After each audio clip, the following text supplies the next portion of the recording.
Welcome to this conversation with the Morning Tea Marketing Missus, where we offer some valuable tips to small business owners and sole traders to improve online presence, communicate more effectively to reach a larger audience. But if you've been listening to us over the last 12 months, you know that there's a lot of other topics that we cover. And what we're looking at this month is we're talking about the topic of balance. So your hosts are Narelle Gaddy. Narelle is an accredited accessibility auditor.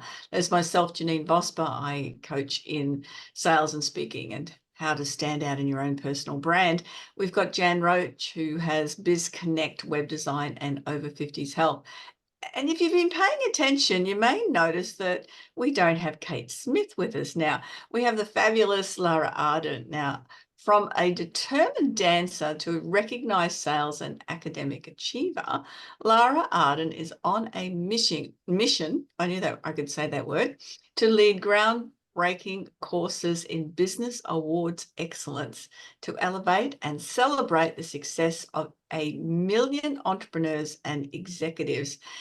Lara is going to be the person that's sharing the information on balance. So, hi, ladies. It's great to see everybody. And I always love these conversations. Welcome, Wonderful. Lara.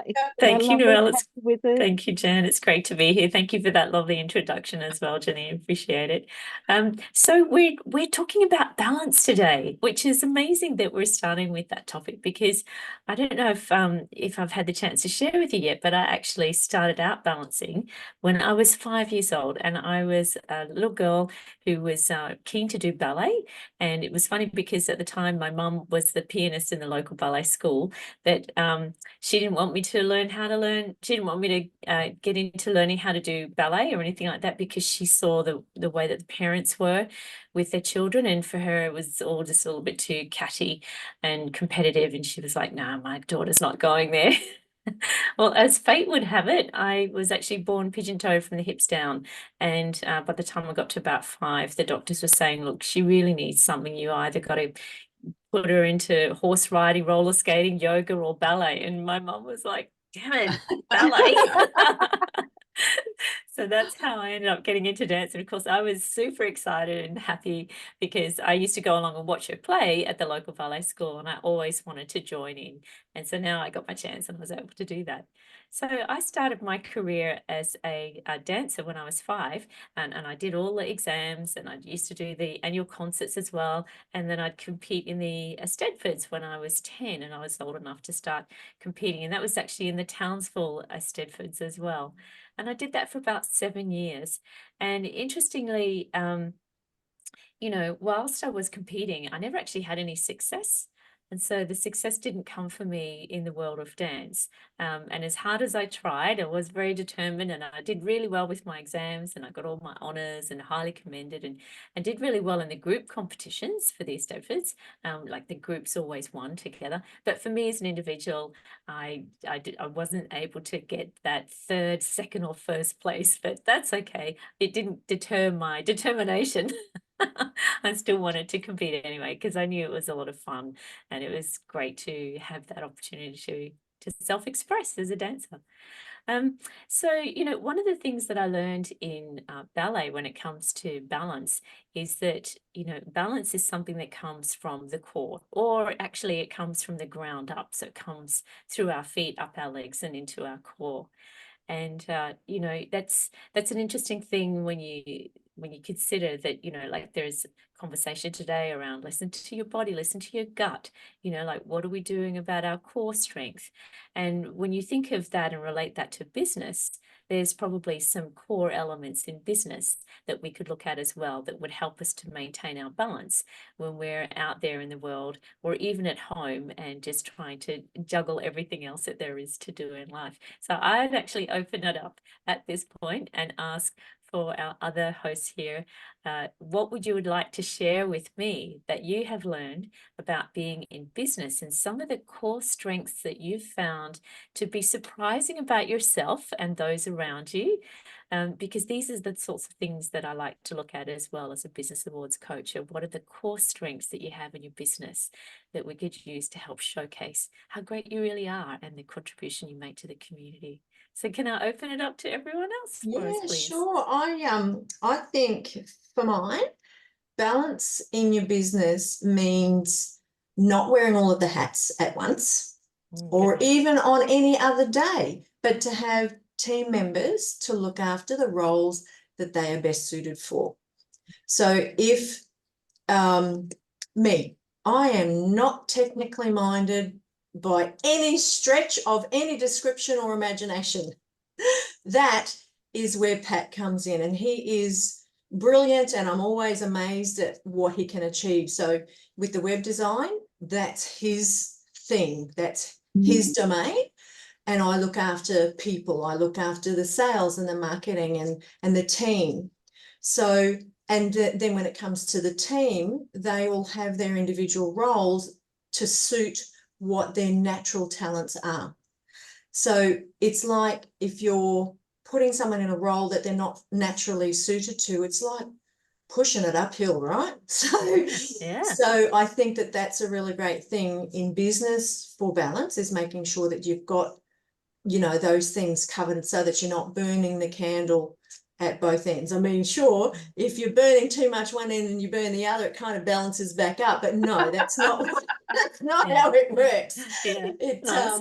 yeah, it's doing too much if you're having to burn that candle at both ends. So having a good team around you helps you to be able to keep a balance as far as the business goes, but also personally as well. So Wow. that's Wonderful. from BizConnect perspective.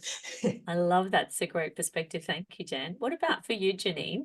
Where can you say that it's important for us to remember the core fundamentals of business, and what have you found has been a strength for you over time? One of my strengths is definitely organizational skills, you know, and taking that personality to one end of it, you could say bossy as well, if we got You and your sister. Sometimes we need a boss to tell us what to do. That's okay. It's management skills, not bossy. Yeah, I was that's going to it, say that's the it. Yeah, people yeah. who truly love and respect what I can do will recognize and appreciate all of those management skills, and to get all the ducks in a row. And what I've always sort of had this mantra that I'm very, very organized so I can be flexible. Wow. Yeah, I love it. So the Nice. more organized I am, and the more things that I make sure that are done, then I can be really, really flexible. And if someone says, hey, do you want to go for lunch, or do you want to do this? I can go, yeah, sure, that works. I can fit that in. It's because the work's done. I'm definitely not a procrastinator. I do things up front so that I can enjoy the things along the way without any of that. Because I know I've got a lot of friends who are procrastinators, or procrastinating on particular tasks. Oh, I do admit I tend to do that a little bit with my bookkeeping. That I That's hand off to an expert, as Jan said, but you've still got to do certain things yourself. Yeah. But it's that sense of, you know, I've got this done. I've got to cover it. I don't feel guilty if I want to go and do something. And so that's been something that's been a real strength for me, is to being very organized so I can be flexible and fit in a whole lot of things. And I know when I have when I'm talking about balance, I'll be talking about how to balance those things in your life that are really important to you. And I love them. I can fit them all in. brilliant. I've had this thing that I've thought, on my epitaph, it'll say, she never missed out on a thing. Oh, I What I love want. that. That's what I want. That's really packing it in. That's a great one. Nice. Yeah, Thanks, I like Janine. it. yeah. Terrific. And Narelle, what about for you? I mean, you've got an incredible number of strengths, you know, that put us all to shame, leave us in the dust. Uh, I think one of the things that I like to do is recognize other people's strengths, because for me, I know I saw a thing the other day that says one of the problems in education is they focus on the weaknesses, whereas I like to focus on people's strengths. And I love seeing people build on their strengths, because the weaknesses always follow. They can't not. Mm. The more you know in something, and then you get more what's the word? More, oh, damn, I can do this. Well, if that's, I can do that. Well, that is actually a bit more difficult than that where I'm a little bit weak. Why don't I tackle that as well? So that balance seems to even out your weaknesses and strengths for me. Mm. And it doesn't matter what I can't do, it matters what I can do. And you talk to any person with any sort of disability, it really is, well, what can you do? Mm. And the weaknesses, either you get someone else to do it for Mm. you, or once you've got the strengths really strong, then you start looking at the weaknesses and working out a different way. So it's that ability to think outside the square, focus on your strengths and bring the weaknesses with you. And it does balance out in the end. It always does. Mm. Oh, what a lovely perspective. And thank you for saying that, because it is nice to hear that even though you might not think initially that you've got balance in your life, if you're really good at, you know, some things and not so great in others, that, you know, as you continue to just keep going forward, and Jan, as you mentioned, you know, like calling in the help of those who have Yeah. got the strengths in areas that maybe we aren't as so good in, and then Janine finding ways to, you know, be organized, to sort of, you know, invite that extra flexibility by just getting little things done each time as well, and seeing that we can actually pack a lot in. But, you know, yeah, I can see this is a lovely way of helping us to get there in the end, and that, you know, we might not start out with balance, but we will definitely have it by the time we get to, you know, whether it's the end of the day or even just the end of the morning, you know, knowing that we've got those things done. Yeah. Lara, what's yours? My core strengths in business. Oh, thank you. So because I come from a sales and an academic background, it's probably, and I think also a little bit of recognition, as Narelle mentioned, because I had a lot of, I'm going to be a little bit hard on myself and call them failures early in life. Challenges? Yeah, challenges is probably the way to put it. Yeah, yeah, I had a lot of challenges, more than most. As long as you're failing forward, that's all that matters. Yeah. Thank you, Jan. Yes, I have. Yes, I've learned to make the most of the opportunities where life has taught me some great big deals. It's like, Lara, you need to learn this. Oh, okay. Yeah. So in that, I guess one of my strengths is that I've become a great learner. And one of the things that I know in being a great learner is that you want to be a great listener. So people have said to me at times, wow, you're a great listener.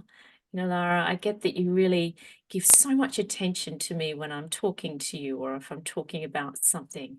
And it's because I've come to recognize that, you know, maybe I've had the big kind of challenges or blowouts that I have in life because I didn't know so much. That's probably a good thing if I just zip it and open my ears and think, oh, what can I learn? Yeah. Yeah, so that's probably where my strengths come into being the business awards coach that I do, is because I recognize that, you know, there is an opportunity for executives and entrepreneurs to learn the skills of being great advocates for their own business, for their own business's strengths, whether it's their projects or their products or their processes, if they've created an innovation, and then importantly for their people as well. And that sometimes starts with ourselves. You know, when we can recognize the good in ourselves and put ourselves forward for a nomination, it makes it easier for us to then do it for others, because we've been through the process. We've been able to self-reflect, to think, oh, what did I do really well looking back in the last 12 months? We do that for ourselves, and we can do it for others as well. Yeah, that's an important aspect. And I think that helps with the balances, as what Narelle was saying, is that, okay, I've had these weaknesses, but I've had these wins, or as you could said, even failures, but I've had these wins. And when you go through an awards entry, you really got that opportunity to go, well, done pretty well. It's true. Yeah, that's it. Because sometimes it can be really easy in life, you know, when we're going through some hard times. And I guess, you know, for business, it's the same. It's life. It's got its ups and downs, you know. And if we're going through a downer, it might be easy to kind of, you know, adopt that negative filter and just think, oh, everything around us is crap. It's falling apart, you know, like the wheels are falling off the wagon. But at the same time, whilst, you know, we might be going through the mud, you know, or we've been going through a hard time and things haven't looked as great as we'd like them to, there is gold in that mud. you know, and there's some amazing experiences and developments that have happened within a business and its organization and its people. And I think it's really nice sometimes to be able to just take a moment to, as we're going forward, to stop and look in the rear vision mirror and just think, wow, we did that thing really well. Go us. And then to take some time to just, have a celebration for that. Yeah, I love it. That's it. Yeah. I think all of those things are amazing reminders as to who each of us are and how much we have to offer. 100%. Yeah. The people in our lives, whether it is our clients or our family or whoever we come in contact with, and just recognizing that, because there's so much, and exactly what you're saying, Lara, there's so much sense of I'm not achieving, I'm not doing well, I'm, all of this, and then just to stand back and think, one, a lot of people are thinking the same thing, so you're not alone, and two, to recognize those little bits of gold, as you said, finding those. I think that's beautiful. Thank you. Yeah. Thank you, everybody. Has anyone got anything to add before we wrap up this conversation at all? Great first lead, Lara. Yeah. Oh, thank First you. time. Well done. Loved it. Absolutely loved it. Thank you very much. And that's another episode of the Morning Tea Marketing Misses. Join us next time as we're still continuing to talk about balance. We look forward to you following us on our YouTube channel and comment. If there's something that's popped up that you've gone, oh, I love that. That really resonated with me. We'd love to hear that as well. So just we'll see you online next week. Bye-bye. Bye-bye.